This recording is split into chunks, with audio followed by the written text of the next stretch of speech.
messages are visible. There we go.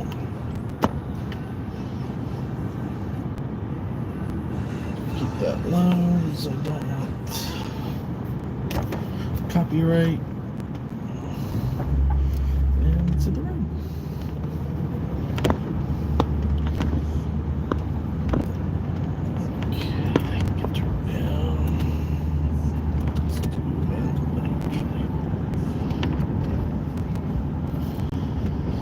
Howdy, howdy, people. As you can tell by the thumbnail, if it uploaded right. It's just another wonderful day here in Carroll County. Heading down to Baltimore City. So the mechanic's definitely going to be making a lot of money off of me the next couple days. So, good old lucky me, the Crown Vic decided that it was going to throw torque converter codes the other day. So I, now my brakes are squeaking. Nice. Anyway, Crown Vic threw torque converter codes the other day. I was on my way home from the opening day for the Orioles, and the wrench light of death came on, and usually in Crown Vics that light comes on, it's not good because it's picking up a issue that isn't emissions related, and 9 times out of 10 it's a transmission code. And just from, you know, growing up around these cars and stuff, that I kind of picked that stuff up over the years. And so took it to the mechanic. They believed it was electrical, but when me and him talked, we figured it was probably best to send it down to the transmission shop, let the experts, you know, diagnose it and just be on the safe side. So we transferred it down there, and spent about a week down there. Of course, she decided that she wasn't going to act up for the transmission shop. So, and they admitted it. They were like, yeah, we can't confirm one way or the other, but what we can do is, you know, replace this wiring harness and replace this one solenoid. We can't guarantee that will fix it, but we can try. So I authorized it and went ahead and did the repair, and so far she's been running good. This is kind of the test run, in all honesty. I'm going to run her down to Baltimore City, because usually the issue I would be having is after extended, like, city driving, so we'll see what happens.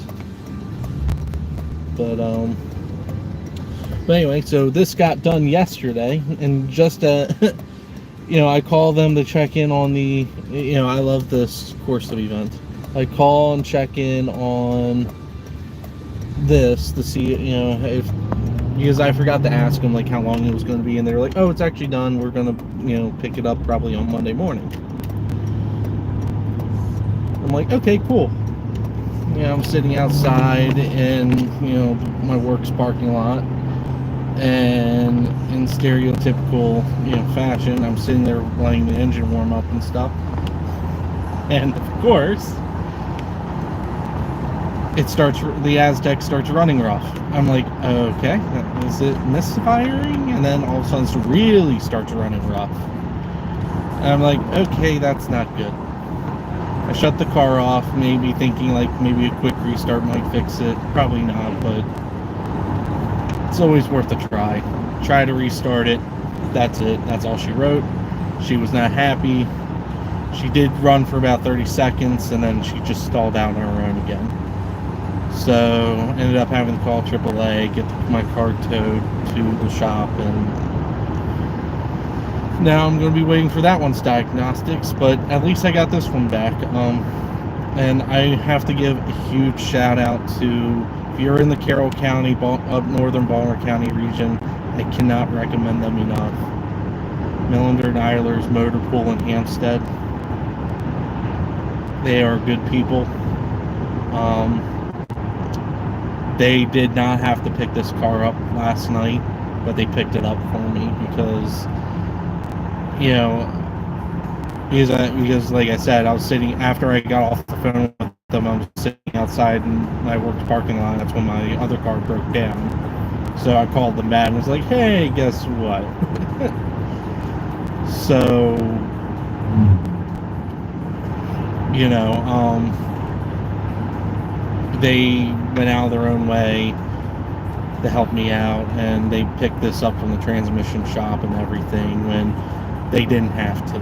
They could have just waited until Monday and just been like, "Hey, sorry, we're closed," yada yada. But they didn't. They worked with me, and again, I cannot recommend them enough. They, like I said, are good people, and if you ever need your car repaired or fabrication work done or anything like that, I would highly recommend you to check out them. Again, their company's name is Millender and Eilers Motor Pool. They're in Hampstead. If any of you locals might just call it Millender's, because that's what the name of the shop's been for years. However, Wes bought it out a couple of years ago from the previous owners, but they do really good work there, and they are very honest. Because when this thing was in the shop, they could have just told me, "Hey, you need a new transmission." Instead, they were like, "Hey, we can't get it to act up, but we could try this, and that could fix your problem, but we can't guarantee it." They could have just been like, "Yeah, we don't know what the issue is. New transmission, call it down." But they didn't. So, and they've done that for me a couple of times, because they've gone to the root of a couple of problems in the Aztec and stuff before, where it was more than just something simple, and instead of just throwing the parts cannon at it, they dug into it and figured it out and replaced the actual broken part instead of just replacing everything and hoping that fixed it, like some dealerships do. I won't say any names. They're in Westminster.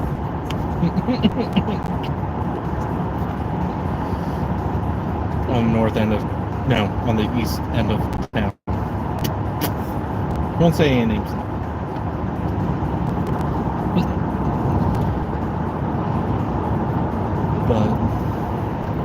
But anywho, so that's just kind of a little update on the fleet. I also still have Old Blue, my first Aztec. She's still up and stored. There we go. Sorry about that. Apparently, cell service is going to be a little sketchy here, which is weird because usually it's not.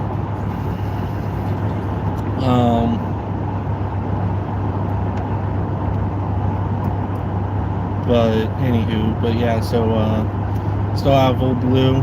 Right now, at minimum, she's going to be a parts car for Blue. But that being said, I've been going back and forth and pondering the idea of maybe trying to work on her myself. Maybe try to get her back on the road. If anything, she's a good beater car. I hate to call her that because that was my first car and stuff like that, and that car will always have a special place in my heart. But she's got 272,000 miles in rust. So she would be a good beater car that if I could get her back on the road, I wouldn't mind having her back on the road. Something to keep, the mileage off the Crown Vic and, mileage off the other car as well.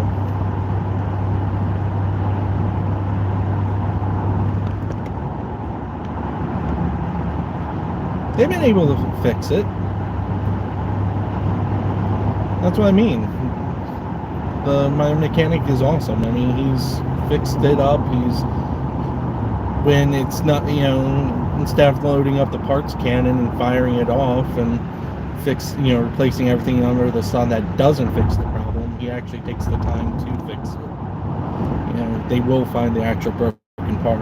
In fact, contrary to popular belief, excluding body panels and like unique parts like the headlights and stuff, you can still find parts for the Aztec easily because GM threw the 3.4 liter motor in it, and I forget the name of the transmission. I forget the transmission designation, but GM threw those things in pretty much anything of that era, so it's you can still get parts. In fact, GM still makes some of the OE parts for them, which is awesome in of itself. But Old Blue is just, she has 272,000 miles on her, and she's rusting out pretty bad, and one spot is structural, so that's why that car got parked. Blue, on the other hand, she has very little rust, if any. She might have a little bit now, just because it's been a couple of years since I bought her. But when I bought her, she had none.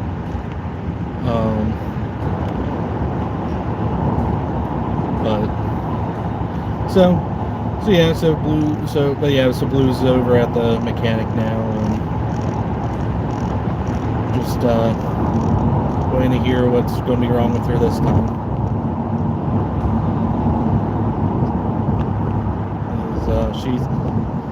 She's definitely being a GM with that mileage. Because Old Blue, when she was in this mileage range, she did the exact same thing.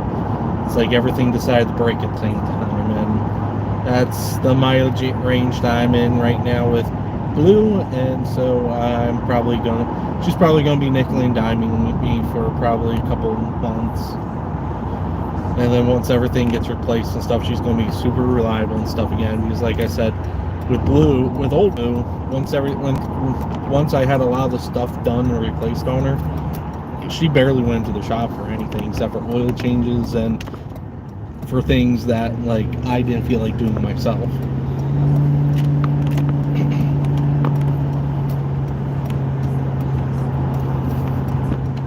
But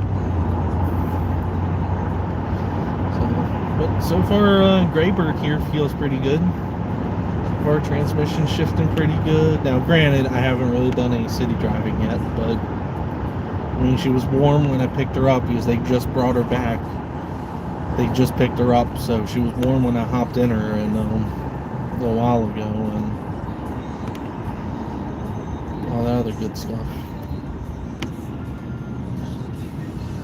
But I'm gonna take it easy on her for a little bit here because, mostly because my other one just broke down. So if I break something on this one, then I'm screwed again.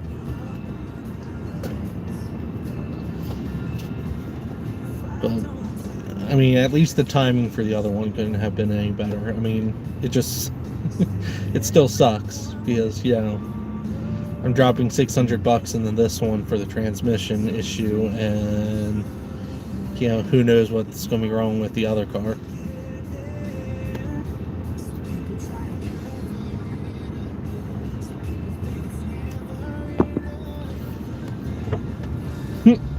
I'll tell you, my Crown Vic has been probably the most reliable car I've had, and this thing's a retired police car, so this thing, she's been around for, been around the way, and she